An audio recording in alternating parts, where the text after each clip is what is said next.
ہم سے جب کوئی رابطہ کرتا ہے نا تو ہم اسے کہتے ہیں کہ مہربانی کرو خلا ہی لو، طلاق تک نہ جاؤ، تاکہ کل کو چانسز باقی رہیں، پوائنٹ آف نو ریٹرن پہ دونوں نہ پہنچ جاؤ۔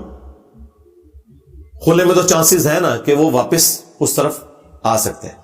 یہاں پہ بعض اوقات ایسا ہوتا ہے خامند اتنے ظالم ہوتے ہیں کہ کورٹس ان کو بلاتی رہتی ہیں اور وہ جاتے نہیں ہیں، الٹیمیٹلی ایکس پارٹی ڈیسیژن ہو جاتا ہے عورت کے حق میں، بعد میں پھر وہ مولویوں کو لے کے نا عورتیں عدالتوں پہ چڑھائی کر دیتی ہیں۔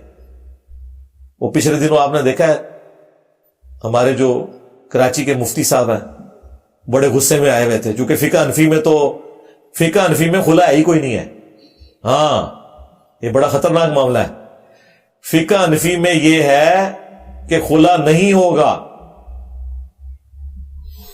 جب تک خاوند طلاق نہ دے، عدالت تنسیخ نکاح نہیں کر سکتی۔ یعنی کہ اگر کوئی مرد اپنی عورت کو مارتا ہے، پیٹتا ہے، غلام بنا کے رکھے، ٹھیک ہے وہ وہیں مر جائے، عدالت میں جائے گی تو وہ تنسیخ نکاح جج نہیں کر سکتا۔ اس پہ مفتی صاحب بڑے بھڑکے ہوئے تھے کہ جی یہ ججوں کی بیویاں نہیں ہیں، جج اپنی بیویوں کو طلاقیں دے، لوگوں کی بیویوں کو طلاقیں۔ بھائی کیا کریں جج؟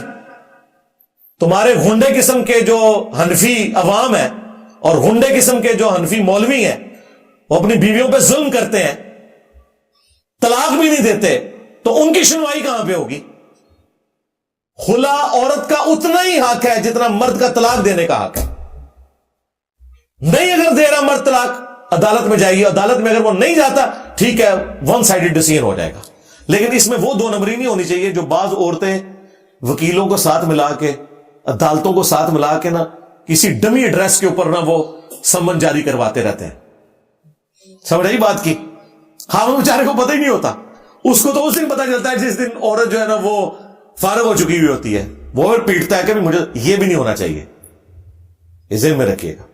لیکن اس میں ایک تیسرا کیس بھی ہے، بعض عورتیں اس طرح کا کام اس لیے بھی کرتی ہیں کہ جیسے ہی خاوندوں کے پاس سمن جاتے ہیں نا، خاوند مولویوں کو بیچ میں انوالو کر لیتے ہیں، عدالتیں پھر ڈیسیژن نہیں دیتی ہیں۔ تو پھر یہ ہر عورت نے خود اپنے لیے فیصلہ کرنا ہے کہ اس وقت اس کی کیا سچویشن ہے، یہ اس کا رائٹ ہے۔ اگر عدالت تنسیخ نکاح کر دیتی ہے تو بس خلا اسٹیبلش ہو گیا، اور ڈاکومنٹ آپ نے بہرحال وہ حاصل کرنا ہے۔ اگر ڈاکومنٹ کے بغیر آپ نے اگلا نکاح کیا تو آپ کے خلاف پھر وہ کیس، وہی عدت کیس بنا دیں گے آپ کے اوپر۔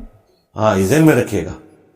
اور وہ جو آپ کا دوسرے والا مرد ہے وہ بھی پھنس جائے گا بیچ میں، پھر وہ بدکاری والا کیس بھی بنا دیتے ہیں۔ وہ پھر آپ پتہ نا وکیلوں کے پاس تو پورے فارم بنے ہوئے ہیں نا، اس میں تو پہلے سے ہی پرنٹ ہوا ہے۔ اسی لیے جب وہ عورتیں خلا کے لیے دعویٰ کرتی ہیں نا تو یہ بیڑا غرق زیادہ تر وکیل بھی کرواتے ہیں، اس میں پہلے سے لکھا ہوتا ہے خاوند نشہ کرتا ہے، مارتا ہے، پیٹتا ہے، اور وہ وکیل کہتا ہے ساری ٹک کر دیتے ہیں میں۔ اب جب یہ نوٹس پہنچے گا خاوند کو، وہ کہے گا یار یہ 10 سال میرے ساتھ رہی ہے، میں نے تو کبھی سگریٹ کو بھی ہاتھ نہیں لگایا اور یہ میرے اوپر الزام لگا رہی ہے نشے کا۔ وہ کہتا ہے ایسی تیسی پھر میں ایسی عورت کو فارغ ہی کراں گا۔ تو یہ بھی بجائے جوڑنے کے نا توڑنے کا کام کرتے ہیں وکیل حضرات بھی، یہ میں آپ کو بتاؤں۔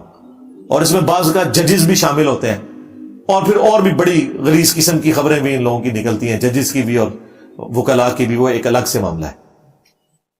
ہم تو لوگوں کو صرف ترغیب دلا سکتے ہیں کہ وہ اللہ سے ڈریں۔